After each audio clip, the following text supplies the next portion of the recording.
Jadi kalau Anda menemukan golongan orang beriman, tapi perbuatannya merusak, dan yang berbahaya, merusak keislaman dirinya dan orang lain.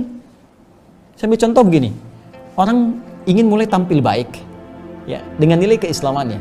Dia mulai tahajud, dia mulai puasa, dia mulai ingin konsisten untuk bersedekah, dia mulai ingin menghafal Quran.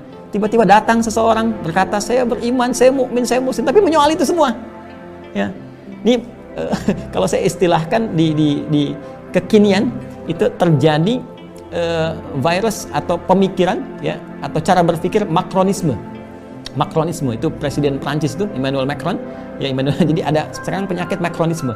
Macronisme itu mengeneralisir segala sesuatu perbuatan pada kelompok komunitas tertentu. Ya, kejadian kemarin di Prancis seperti kita ketahui bersama gitu kan, ada tindak kekerasan karena satu kondisi tertentu dan kita tidak sepakat dengan semua jenis kekerasan. Silahkan diproses, ya, dengan segalanya. Hukum bisa berlaku dalam konteks keduniaan. Allah melihat dengan konteks yang lain, gitu kan? Ya, semua jenis kekerasan kita tolak, dudukan pada tempatnya. Tapi ingat, kekerasan itu sifatnya bisa banyak. Ya, bagi orang Islam, menghina Rasulullah itu kekerasan yang sangat keji. Menggambarkan Nabi lewat kartun, ya, lewat sesuatu yang buruk, itu kekerasan. Kekerasan itu ada verbal, ya, ada kekerasan yang langsung, ya, dengan gambar tertentu, tindakan tertentu, itu kekerasan, bukan hanya fisik.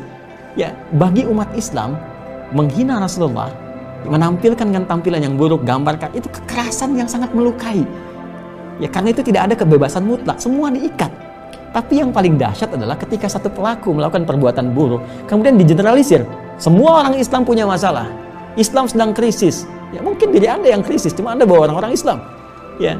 Nah, ini yang jadi persoalan. Jadi kalau pecinya itu nggak masuk ke kepala, jangan pernah disoal kepala, jangan potong kepalanya.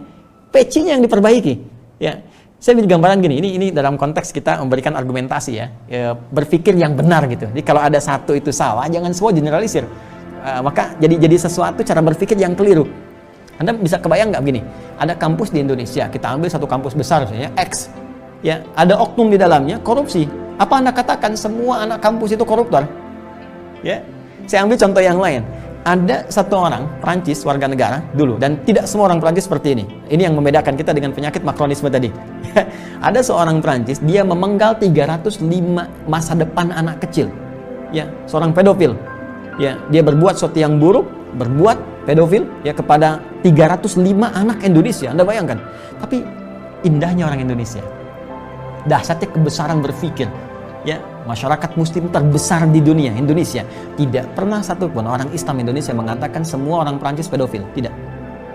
Hanya mengatakan ini oknum. Silahkan tindak dengan hukum yang berlaku. Padahal dia telah memenggal 305 masa depan anak-anak itu untuk dewasanya.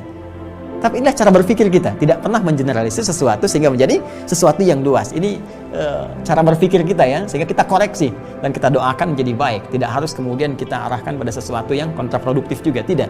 Bagi teman-temanku sekalian, saudara-saudariku yang dari Paris, dari Prancis, sekitaran yang ada di Indonesia, Anda semua diterima dengan baik. Insya Allah kita jadi teman yang baik, ya, bersahabat dengan baik. Tidak ada hal yang menghambat kita untuk berbuat buruk dalam kehidupan. Saya pun pernah ke Paris dan alhamdulillah kita bisa berbaur dalam kebaikan. Saya yakin kita semua baik, hanya kesalahan berpikir itu kita luruskan. Mudah-mudahan apa yang sampai dari Presiden Macron pun ini boleh jadi hanya kesalahan berpikir. Tapi kalau penyakit itu yang berbahaya. Makanya itu yang saya sebut dengan Macronisme. Kalau itu jadi penyakit, ya, jadi sesuatu paham yang mesti kita perbaiki sehingga tidak menimbulkan kekerasan baru yang muncul di lingkungan masyarakat.